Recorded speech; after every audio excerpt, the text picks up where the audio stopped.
Hey, what's up? It's Foster, and we're working on the 2022 WRX today, giving it some exterior mods. I'm gonna be changing out the front grille that comes standard on the US model WRXs. It's like a dark gray color, so instead I've got this sports grille in a nice gloss black finish and a cool honeycomb pattern. This thing looks way better in my opinion, so we're gonna be giving it a new front grille, and while we're at it, we're also gonna be changing out the emblem. I've got an LED light up emblem, so that should be a pretty cool touch as well.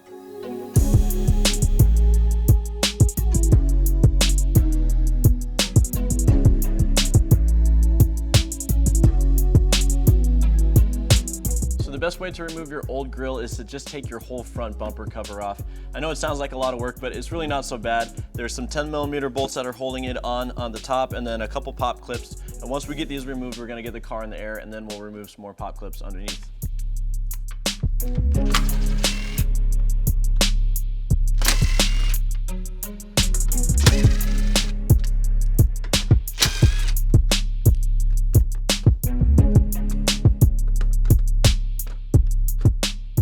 So there's actually two types of pop clips that are attaching this shroud to your bumper cover. The second type, if you've never seen them before, have this little circle on the inside, and once you press in on that, it will release the pop clip. And then after that, the shroud should come loose. And now we've got all the support on the top removed. Now let's get the car in the air and we can remove all the pop clips underneath of it.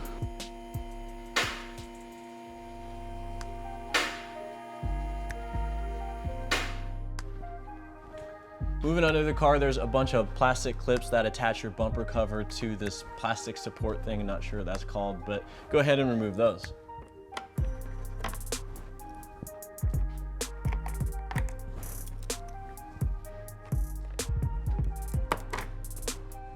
So it looks like there's just two pop clips you have to worry about that hold the sides of the bumper cover to the car. Come on in, I'll show you exactly what I'm talking about.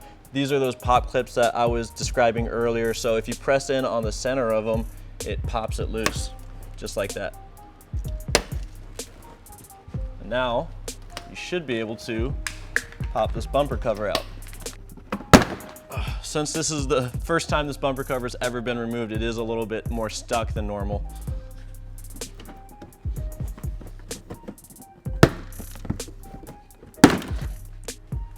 Don't be afraid to give it a good pull. It does need that to come loose. Before we hop inside the car, I'm gonna get the old grille out of the bumper. There's some Phillips head screws that are holding it in place, so you can remove those, and then there's some plastic tabs that you have to push to get the grille out of the bumper.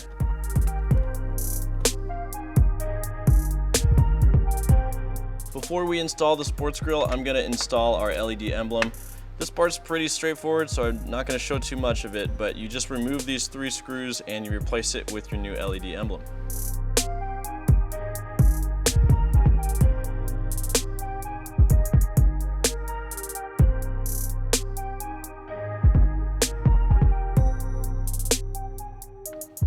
So the last step of this project is to get our LED emblem working, and in order to do that, we've got a little jumper harness here. This plugs into a 4-pin connection underneath the dash, and that's pretty much all you have to do. There's no complicated wiring for this project, so I'll show you exactly what you have to do. So underneath the dash, you're gonna see this white 4-pin plug. Ours was actually adhesive behind this white box, so you might have to hunt around for it. But once you locate it, you can take your jumper harness and plug it right in. And what that's gonna do is it's gonna close the circuit, allowing your LED emblem to be on whenever the ignition is turned on.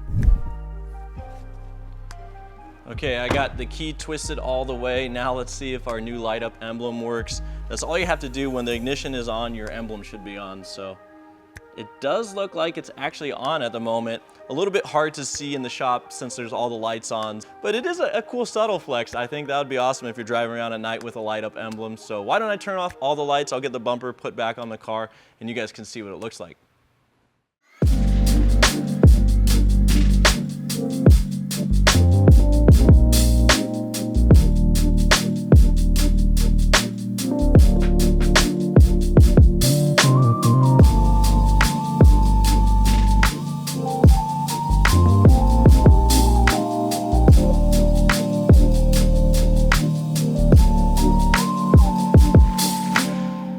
really should have done this mod a long time ago. I can't believe how much better the WRX looks with this new sports grille installed. And I thought the LED emblem was actually pretty cool. I didn't know how I was gonna feel about it at first, but now that I've seen it, it actually does look pretty good, I have to admit. If you guys want to pick up any of the parts you saw in this video, there will be links in the description down below where you can find them on the SubiSpeed website. And if you found this video helpful, make sure you subscribe to our YouTube channel. I've got some new fog lights and some DRL bezels I'm going to be installing. They've also got a gloss black finish, so I think it's all going to tie together really nice. With that said, guys, thank you so much for watching, and I'll see you next time.